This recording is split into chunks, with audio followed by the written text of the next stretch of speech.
Stop. You got a prescription for medicinal marijuana? No, I got a prescription. Well, what's wrong with you? I have night blindness. We shouldn't have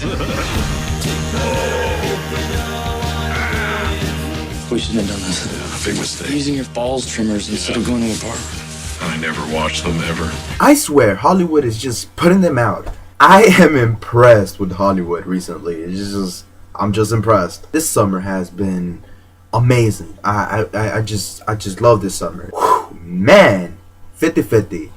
I was intrigued ever since I saw the first trailer. Now, I want to say this because a lot of people are going to compare this to Funny People, mainly because both films have to do with the main characters having this illness.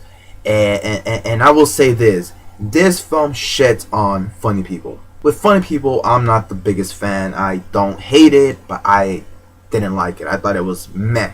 This film does it so different. It does it so well. Adam, the main character, he's just some 20-year-old guy, 27 I believe, and he's working in the radio station, and he's writing, and then out of nowhere he gets a back pain and goes to the doctor. This heartless motherfucker just tells him like, hey, you got some rare case of cancer in your spine.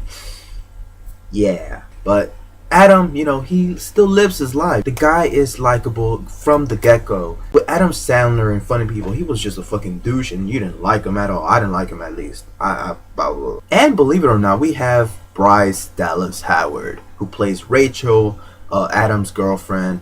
And then we have Seth Rogen, who was in Funny People, who plays Adam's friend. The funny guy. Seth Rogen is the funny guy, that's pot smoking, who is not afraid to share, little. This film is a very emotional film. It's a drama with a little bit of comedy in the film, a dramedy. I just love how every single one of the characters that surround Adam, you're seeing them react when they find out that Adam has cancer, and it becomes a very emotional film. Joseph Gordon-Levitt. I want to talk about this guy. This guy has impressed me since 500 Days of Summer. 500 Days of Summer was my favorite film of 2009, believe it or not. He came out in Hesher, which I was impressed. He really gave a good performance in Hesher. And now we have 50-50, which I think is his best performance to this day.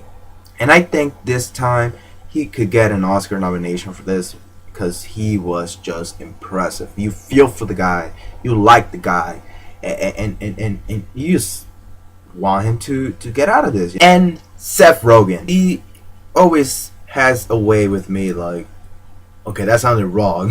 Seth Rogen will definitely bring all the laughs in the film. You kind of wonder, like, what if this was told to me, and how would I react? I just think the director was really able to just shoot some of the most dramatic scenes out of this year, and then also be able to put some comedy in the film. You'll be laughing, you'll be crying. It's just an incredible film. Loved it to death. Definitely one of my favorites out of this year. Be prepared for some tears in your audience. Prepare for huge laughs in the audience, and prepare to have a good time. And I'm gonna give 50-50 a 5 out of 5 stars.